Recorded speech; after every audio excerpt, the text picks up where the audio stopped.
Welcome to my YouTube channel online मस्त classes. आप सब देख रहे हैं ऑनलाइन मस्त क्लासेस चैनल। आज के इस लेटेस्ट वीडियोस में हम आप सबको साइंस के महत्वपूर्ण प्रश्नों से रूबरू कराने वाले हैं।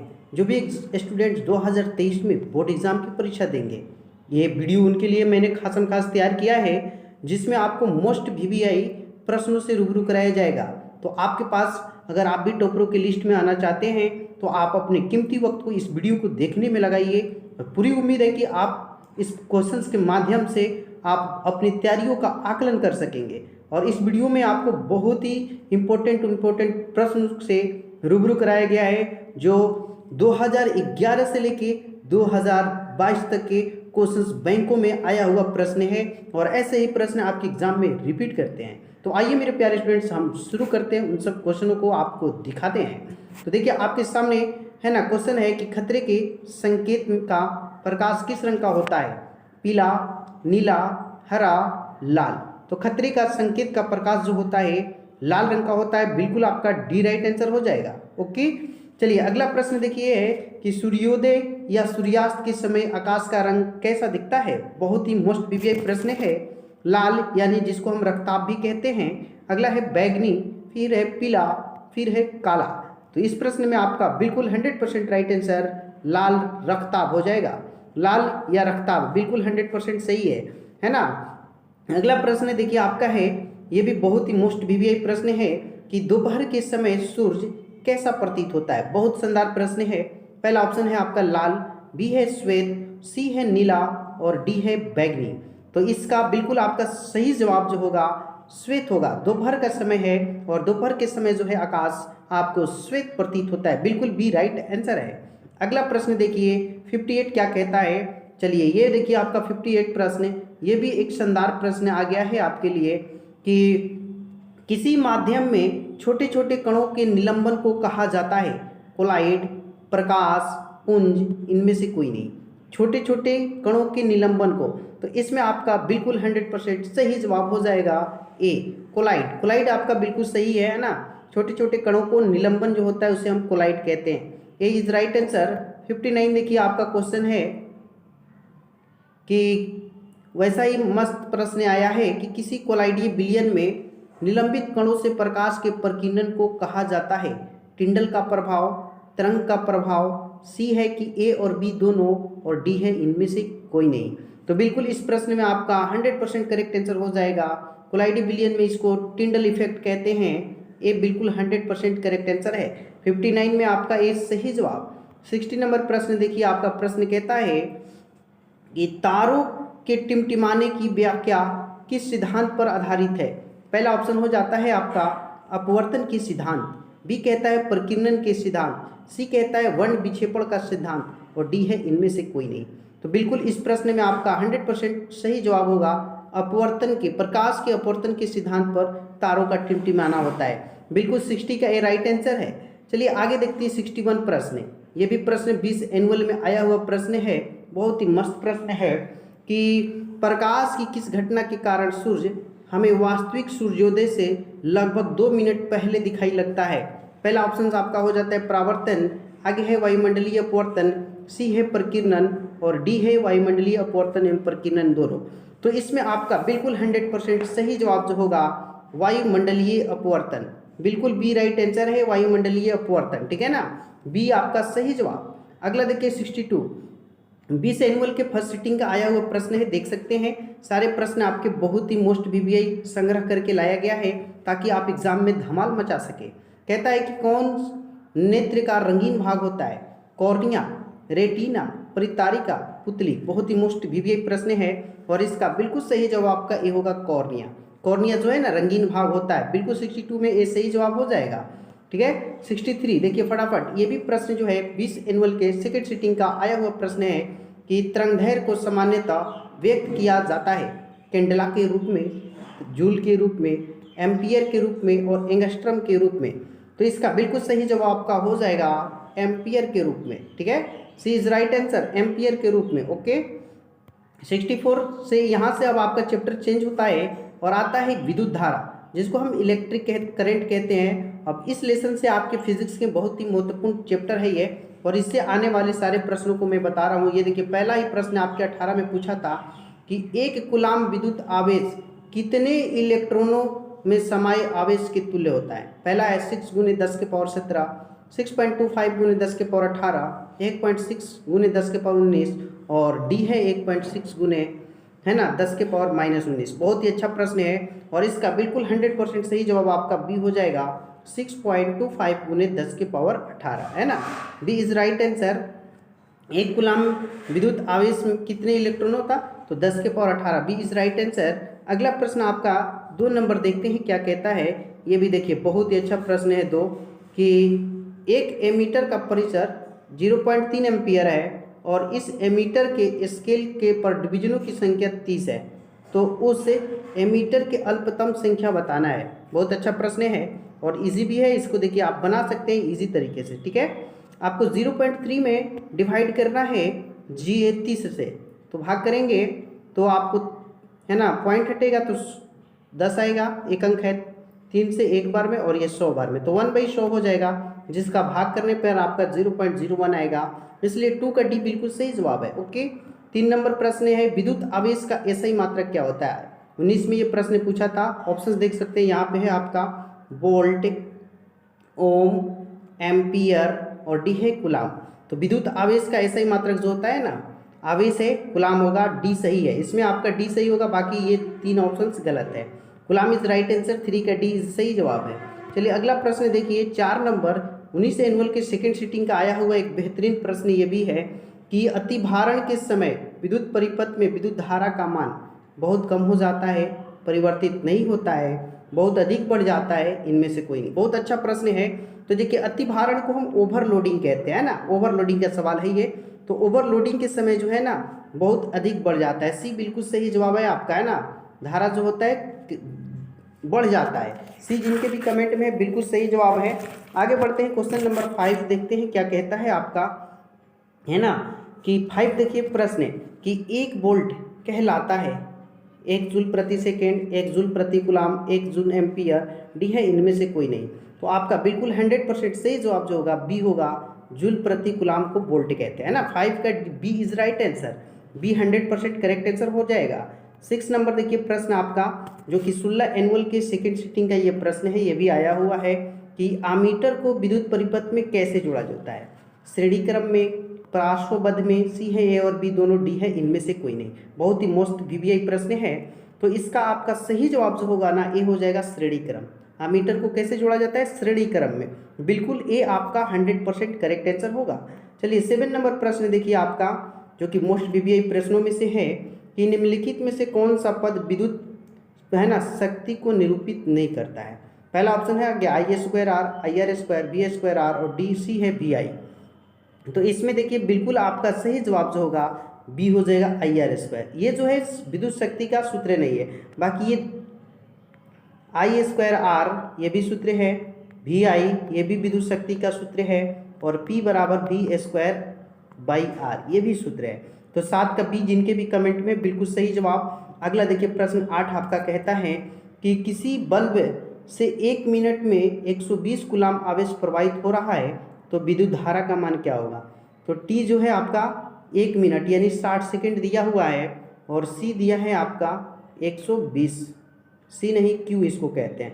तो आई क्यू बराबर हम लोगों ने सूत्र पढ़ा है IT, तो क्यू का मान हमारा 120 हो गया, आई छोड़ देते हैं और टी का मान 60, 60 दूनी 120, 2 एम्पियर इज बिल्कुल राइट आंसर है आपका, ठीक है।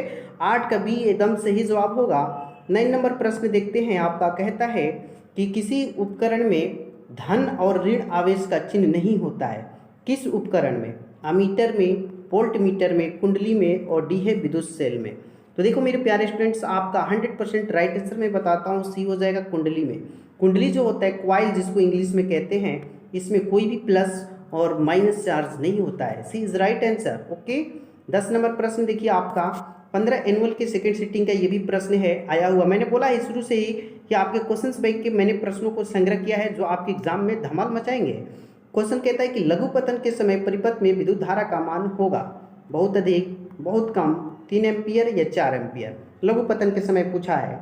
तो मेरे प्यारे स्टूडेंट्स इसका बिल्कुल सही जवाब ए हो जाएगा, बहुत अधिक। लघुपतन के समय परिपथ में विद्युत धारा का मान जो होता है बहुत अधिक हो जाता है। A is right answer. Okay, 11 number प्रश्न देखिए कि किसी बल्ब में 220 वोल्ट पर 2 एम्पियर की धारा प्रवाहित होती है, तो फिलामेंट का प्रतिरोध बताना है। तो आपको सूत्र याद होगा, V बराबर होता है IR। ठीक है, न्यूमेरिकल भी आप लोग छोटा छोटा न्यूमेरिकल को क्लियर कीजिए। तो V का मान 220 भर दीजिए, I आपका 2 दिया है, R नहीं दिया है छोड़ दीजिए, दूसरी इसको आप कटा लीजिए, 110 आ जाएगा। और 110 आपके बी ऑप्शन में बिल्कुल सही जवाब आपका 11 का बी राइट आंसर है। ओके, चलिए देखते हैं क्वेश्चन नंबर 12 हमारा क्या करता है। तो 12 भी बहुत ही मस्त प्रश्न है ना। आपका कहता है कि एन आर ओम प्रतिरोध वाले एन प्रतिरोधों को समांतर क्रम में जोड़ने पर तुल्य प्रतिरोध। तो समांतर क्रम में आपको प्रतिरोधों की संख्या जो है आपका एन गो है, तो एन और उसका रेजिस्टेंस आर है, इन दोनों में गुना कर दीजिए तो एन आर हो जाएगा। बिल्कुल आपका ए राइट आंसर है। ठीक है, 12 का ए बिल्कुल सही जवाब है। चलिए क्वेश्चन नंबर 13 देखते हैं क्या कहता है आपका। 13 देखिए प्रश्न है कि एक विद्युत हीटर की कुंडली जिसका प्रतिरोध 55 ओम है, 220 वोल्ट के स्रोतों से जो विद्युत धारा लेगी उसका मान होगा। तो आपको ये सूत्र हमेशा याद रखना है जो ओम के नियम में भी आता है, V बराबर IR। तो V का मान आपका कितना है, तो 220 है, यहाँ पे लिख दीजिए। I ना दिया है छोड़ दीजिए, और R दे दिया है 55 ओम। तो 55 से आप इसमें भाग लगाएंगे तो 4 बार में कटेगा, और इस तरह से आपका आंसर 4 एम्पियर करेक्ट हो जाएगा। तो बिल्कुल आपका ए सही है, 13 का ए। ठीक है, चलिए 14 नंबर प्रश्न देखते हैं। देखिए यहाँ से भी बहुत ही अच्छे अच्छे प्रश्न लाए हैं, एक एक प्रश्न आपके लिए इम्पोर्टेंट होगा। 14 देखिए प्रश्न 14 और 2020 में आया हुआ है, किसी चालक के प्रतिरोधकता का मात्रक बताना है। ओम इनवर्स, ओम मीटर, ओम प्रति मीटर, इनमें से कोई नहीं। तो देखो मेरे प्यारे स्टूडेंट, इसका बिल्कुल 100% सही जवाब प्रतिरोधकता का जो मात्रक होता है वो ओम मीटर होता है। B is right answer. ठीक है, बी आपका 100% सही जवाब होगा। और अगला प्रश्न है, हमारे घरों में जो विद्युत आपूर्ति की जाती है वह क्या है। तो पहला ऑप्शन दिया है कि 220 वोल्ट पर दिष्ट धारा होती है, 12 वोल्ट पर दिष्ट धारा होती है, 220 वोल्ट पर प्रत्यावर्ती धारा होती है, या 12 वोल्ट पर प्रत्यावर्ती धारा होती है। तो इसमें आपका बिल्कुल सही जवाब जो हो जाएगा ना, सी हो जाएगा, 220 वोल्ट पर प्रत्यावर्ती धारा होती है। Okay, C is right answer. बिल्कुल आपका सी सही है, 15 का सी, जिनके भी कमेंट में बिल्कुल सही जवाब। आगे देखिए 16 नंबर प्रश्न है। 16 आपका 14 में आया हुआ प्रश्न है कि हाँ, किसी चालक के छोरों के बीच विभवांतर भी, प्रतिरोध आर एवं प्रवाहित धारा के बीच संबंध बताना है। ऑप्शन देखिए आपका होता है V बराबर IR। तो ऐसा ऑप्शन कहीं पे भी नहीं दिया है ना। तो आप ऐसे लिख सकते हैं V बटा I बराबर R, है ना, V बटा I बराबर R। तो ऐसा ऑप्शन सी में है, इसलिए 16 का सी बिल्कुल सही जवाब हो जाएगा। ठीक है, 17 नंबर देखिए आपका प्रश्न है कि 100 वाट है ना का विद्युत बल्ब 250 वोल्ट के विद्युत मेन से जोड़ा जाता है, बल्ब से प्रवाहित धारा का मान पूछा है, शक्ति दिया है और वोल्ट दिया है। तो आपका सूत्र मालूम होना चाहिए, P बराबर VI। ठीक है, ये जो है P का मान है, यहाँ पे मैंने पुट कर दिया 100। ओके, और V जो है 250 रख दिया और गुना I। ओके, तो 100 बटा में 250 बराबर I। 0 से 0 कट गया, 5 दूनी 10 और 5 25, 2 बटा 5, और जैसे ही आप 5 ले भागल मारेंगे तो 0.4 एम्पियर आ जा रहा है। तो 0.4 आपके 17 के बी ऑप्शंस में है, बिल्कुल सही जवाब हो जाएगा। ठीक है, 18 नंबर प्रश्न देखिए कहता है कि जब किसी चालक तार से विद्युत धारा प्रवाहित होती है तो गतिशील कण होते हैं, परमाणु, आयन, प्रोटॉन, इलेक्ट्रॉन। यानी कि मान लीजिए तार है, इससे करंट पास हो रहा है, तो इसमें क्या प्रवाहित होता है। तो इसमें आपको मालूम होगा कि इलेक्ट्रॉन प्रवाहित होते हैं ना। तो बिल्कुल 18 का डी सही है। ओके, 19 नंबर प्रश्न देखिए, ये भी बहुत ही अच्छा प्रश्न 13 में आया हुआ प्रश्न है कि किसी विद्युत बल्ब पर 220 वोल्ट और 100 वाट अंकित है। ठीक है, जब इसे 110 वोल्ट पर प्रचलित करते हैं तब इसके उपयुक्त शक्ति की मान होगी, है ना, शक्ति बताना है। देखिए P बराबर VI सूत्र आपको मालूम होगा, P का मान 100 वाट दिया है, 100 शुरू में, और V 220 दिया है। तो इस वक्त I जो होगा आपका 0 से 0 कटेगा, 2 5 10 कटेगा 11, I का मान 5 बटा 11 हो जाएगा। ठीक है, जब इसे 110 वोल्ट पर तो शक्ति का, तो फिर देखिए P बराबर VI, तो 110 हो गया। ठीक है, और I का मान आपका 5 बटा 11 मैंने लाया है, तो 11 10 में 110, तो 10 5 50, तो 50 बिल्कुल आपका सही हो जाएगा। 19 में सी इज राइट आंसर। इस तरह से क्वेश्चंस को सोल्यूशन करते हैं। 20 नंबर देखिए, प्रश्न 12 में ये प्रश्न आया था कि 100 वाट और 220 वोल्ट पर विद्युत बल्ब के तंतु का प्रतिरोध क्या होगा। तो अभी देखिए P बराबर एक सूत्र होता है ये भी V² तो P का मान तो 100 है, भर दिया मैंने। V का मान 220 है, जो कि 2 बार लिखना होगा, 220 गुने 220 और बाई R। ये दोनों जीरो से दोनों कट गया, 22 484 होता है और 484 आपके बी ऑप्शंस में है, इसलिए 20 का बी बिल्कुल सही जवाब है। ठीक है। 21 नंबर प्रश्न देखिए कि 1 ओम 2 ओम प्रतिरोधों को श्रेणी क्रम में 6 वोल्ट की बैटरी से जोड़ने पर प्रतिपद की धारा का मान होगा। तो ये दोनों श्रेणी क्रम में है, तो कुल प्रतिरोध हमारा जो होगा 1 और +2 मिलकर हो जाएगा 3 ओम। ठीक है। और वोल्ट दिया है हमारा 6, तो क्या पूछा है, धारा। तो धारा पूछा है, तो V बराबर IR होता है ना, क्या होता है, V बराबर IR। तो V का मान हमारा 6 है, बराबर I नहीं दिया है और R का मान 3 है, 3 दूनी की 6, 2 बार में कट के 2 आ गया, तो इसलिए 2 एम्पियर इज राइट आंसर। इस तरह से हम सोल्यूशन करते हैं, B राइट आंसर होगा। 22 देखिए कि ओम के नियम में नियम का गणितीय रूप बताना है। तो गणितीय रूप आपको पढ़े हैं, V बराबर IR होता है और इससे आपका सूत्र जो होगा V बराबर IR, जिसमें भी आ जाए वो सही है। तो आपके बी ऑप्शन देख रहे हैं ना, यहाँ से R जाके गुना करेगा तो IR आ जाएगा, इसलिए 22 में B एकदम बिल्कुल सही जवाब है। ठीक है। 23 नंबर प्रश्न आपको कमेंट सेशन में कमेंट करके बताना है। आज वीडियो यही समाप्त होगा। किस कुंडली का प्रतिरोध ज्ञात करने के लिए सूत्र है। प्रतिरोध ज्ञात करने के लिए आपको सूत्र बताना है। जिस भी स्टूडेंट को इस सवाल का जवाब पता है, जाइए कमेंट सेशन में और कमेंट के जरिए बताइए, मैं आपका जवाब दूंगा यस या नो में। बहुत ही इंपॉर्टेंट प्रश्न है, देख सकते हैं बहुत बार आया है। तो मेरे प्यारे स्टूडेंट्स, आज के इस वीडियो में मैंने आपके साइंस के मोस्ट VVI प्रश्नों से रूबरू कराया, जो कि एग्जाम में बार बार पूछते हैं। कैसा लगा क्लास, कमेंट सेशन में आपको जाना है और कमेंट के जरिए बताना है। और जो भी हमारे न्यू स्टूडेंट्स हैं उनसे रिक्वेस्ट है, आप चैनल को सब्सक्राइब करके बगल का बेल आइकन भी क्लिक कर लेंगे, ताकि इस तरह के लेटेस्ट वीडियो का नोटिफिकेशन मिलता रहे। और जो इस वीडियो को देख रहे हैं अभी तक लाइक नहीं किए हैं, तो प्लीज़ लाइक कर लें और बगल का बेल आइकन क्लिक कर लेना ना भूलिएगा, इससे आपको नोटिफिकेशन मिलता है। और अपने दोस्तों और फ्रेंड्सों में भी वीडियो को शेयर कीजिएगा, ताकि उनको भी फायदे हो सके। Thanks for watching this video. फिर मिलते हैं अगले वीडियो में। 7:30 बजे लाइव मॉक टेस्ट होगा, जुड़ना ना भूलें। डेली लाइव होता है, आप लोग आइए और तैयारियों का अपना आकलन कीजिए। फिर मिलते हैं अगले वीडियो में। जय हिंद, टाटा, बाय बाय, धन्यवाद।